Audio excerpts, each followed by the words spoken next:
वास्तविक वैष्णव वही है जो दूसरे के दुख और दर्द को अनुभव करे। द्रौपदी एक ऐसी महान नारी है जिसने अपने मृत पुत्रों के हत्यारे को भी क्षमा कर दिया। इससे चलकर के एक दूसरी नारी की कथा है, और ये नारी कौन है? यही नारी है उत्तरा, जो परीक्षित की मां है।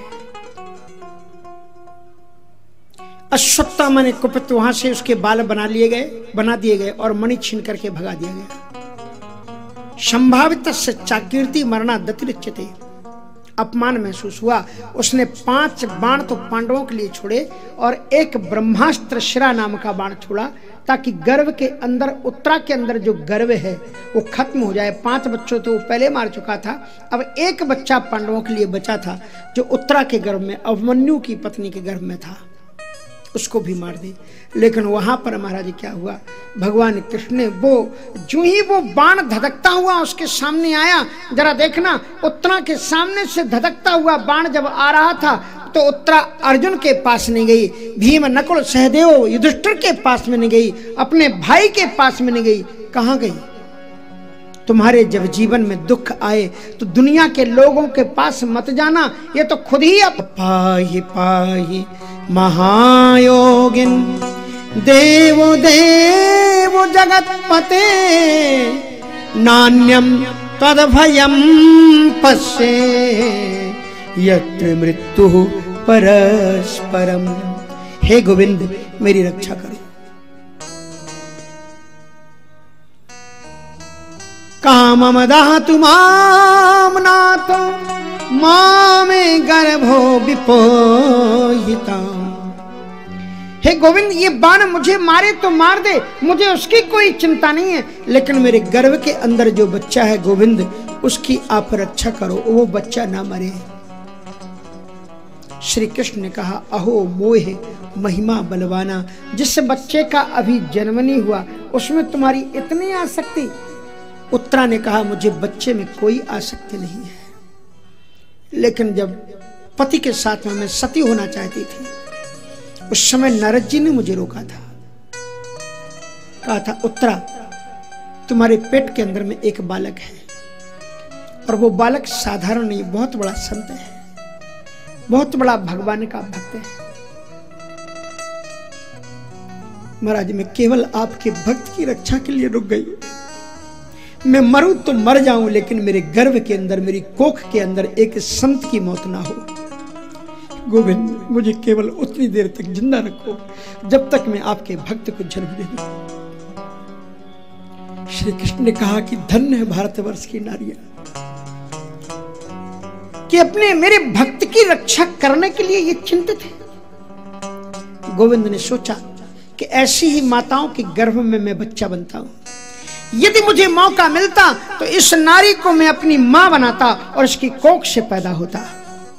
गोविंद ने सोचा, पता नहीं फिर ऐसा मौका कब मिले कि ऐसी मां मुझे मिले। वो रोक नहीं पाए अपने आप को, और परीक्षित की रक्षा करने के बहाने वो मां उत्तरा के गर्भ में चले गए।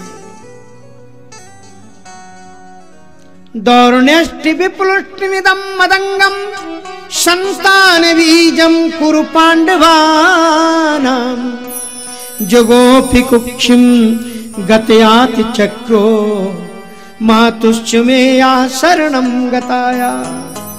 भगवान ने गर्भ में जाकर के परीक्षित की रक्षा की। बोलो भक्तवत्सल भगवान की।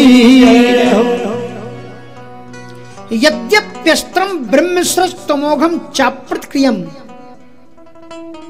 यद्यपि ब्रह्मास्त्र अमोघ होता है, उसकी अप्रतिक्रिया है, उसे कोई रोक नहीं सकता, लेकिन वैष्णवम तेज आसाद्य शमशाम्य भृगुद्वा। लेकिन वैष्णव भगवान श्री कृष्ण के तेज के सामने वह समित हो गया। भगवान कृष्ण का तेज वहां पर खड़ा था।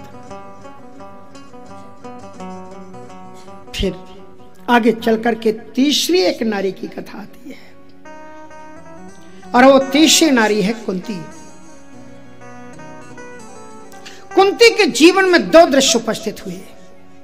एक और तो युधिष्ठिर को राज सिंहासन पर बैठाया गया और युधिष्ठिर की जय बोली जा रही, युधिष्ठिर महाराज की जय हो, धर्म सम्राट की जय हो, नए राजाधिराज की जय हो।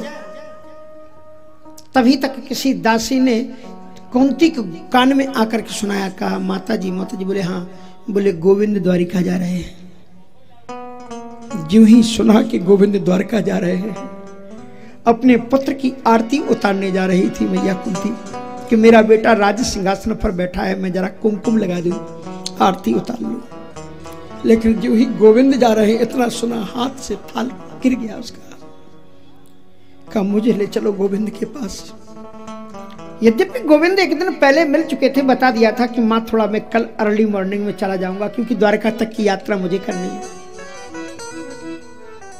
लेकिन जो ही मैया कुंती ने सुना कि गोविंद जा रहे हैं तो दो दासियों के कंधे पर हाथ रख करके धीरे धीरे चल करके कहती है मुझे गोविंद के रथ तक ले चलो। जो ही भगवान कृष्ण ने कुंती बुआ को आते हुए देखा, श्री कृष्ण रथ से कूद पड़े। कुंती बुआ से लिपट गए, कहा कि बुआ क्यों दुखी हो रही हो? मैंने कल तो बताया था कि मैं जाऊंगा, मुझे यही बात अच्छी नहीं लगती। जब भी चलो बस माताओं का स्वभाव होता है रोना गाना शुरू कर। अब इसमें रोने की बात क्या है? कुंती ने अपने आंसुओं को पूछ लिया। बोले गोविंद मैं रो नहीं रही हूँ, एक बात है। बोले क्या? कहा हमने सुना है ऋषि मुनि लोग बता रहे थे कि तुम भगवान हो और तुमसे जो भी कोई मांगता है कुछ आप उसे वो देते हो। बोले हाँ मैं देता हूं। कहा लेकिन मुझको तो तुमने अभी तक कुछ नहीं दिया। बड़ी सुंदर प्रार्थना की है यहां पर कुंती ने। नमः पंकज नाभाय नमः पंकज मालिनी नमस्ते पंकजायस्मिन्। हे परात्पर ब्रह्म परमात्मा, हम आपको नमन करते हैं। कृष्णाय वासुदेवाय देवकी नंदनाय च नंद गोपी कुमाराय गोविंदाय नमो नमः। नमः पंकज नेत्राय नमः पंकज माल्ये नमः पंकज नाभाय नमस्ते पंकजांघ्रे। हमें एक वरदान दो। बोले क्या वरदान चाहिए? कहा विपदा संतु ना सस्वत तत्र तत्र जगद गुरु भवतो दर्शनम यत्स्या द पुनर्भव दर्शनम। हे गोविंद, हे मेरे कृष्ण, मुझे केवल एक वरदान चाहिए कि मेरे जीवन में दुख ही दुख मिले, सदैव दुख रहे मेरे जीवन में, मुझे सुख नहीं चाहिए। गोविंद ने कहा कि बुआ तुम फूल से बोल रही हो, शायद तुम सुख कहना चाहती हो। कहा नहीं मैं सुख नहीं, मैं दुख बोल रही हूं। तो दुनिया में आज तक मैंने किसी को नहीं सुना कि कोई दुख मांगता हो, तुम दुख क्यों मांग रही हो?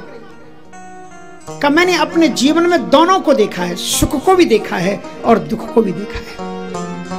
और सच बात तो यह है कि कुंती के जीवन में जितने दुख आए हैं उतने किसी के जीवन में दुख आए नहीं। पूरी किताब उसकी उल्ट करके देखो।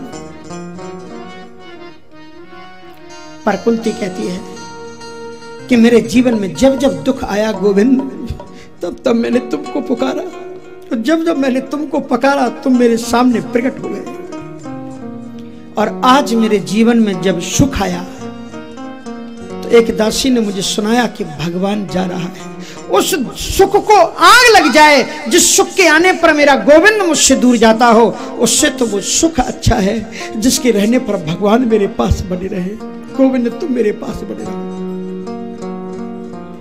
सुख भी मुझे प्यारे हैं, दुख भी मुझे प्यारे हैं, सुख भी मुझे दुख भी मुझे प्यारे हैं। छोड़ू मैं किसे भगवन, दोनों ही तुम्हारे हैं। हाँ छोड़ू मैं किसे भगवान, दोनों ही तुम्हारे हैं। सुख भी मुझे प्यारे हैं, दुख भी मुझे प्यारे हैं, सुख भी मुझे प्यारे हैं, दुख भी मुझे प्यारे हैं।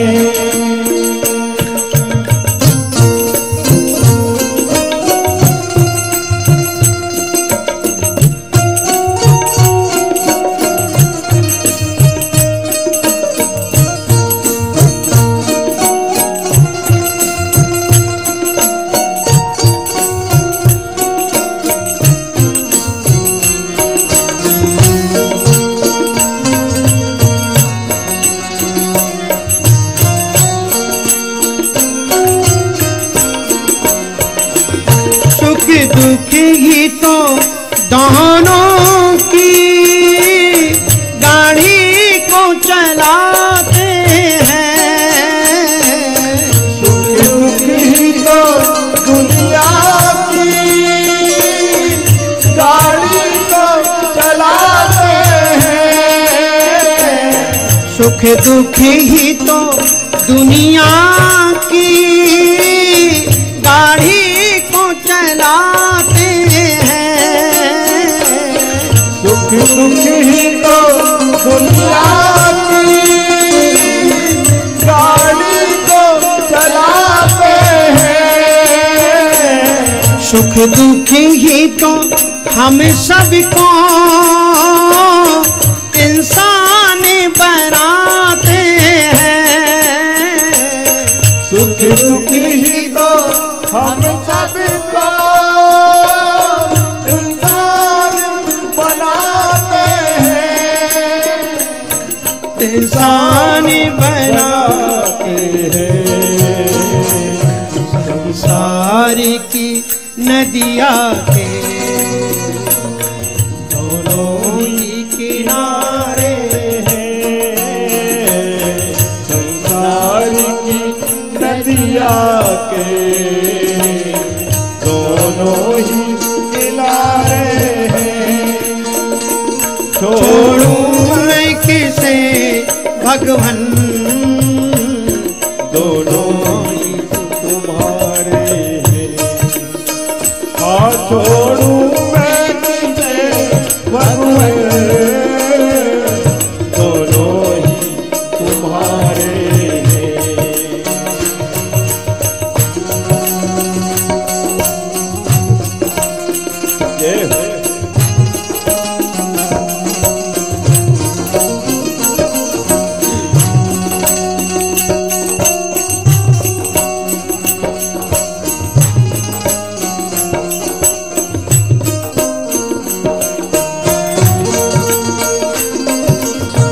ताली बजाते हुए भाव से।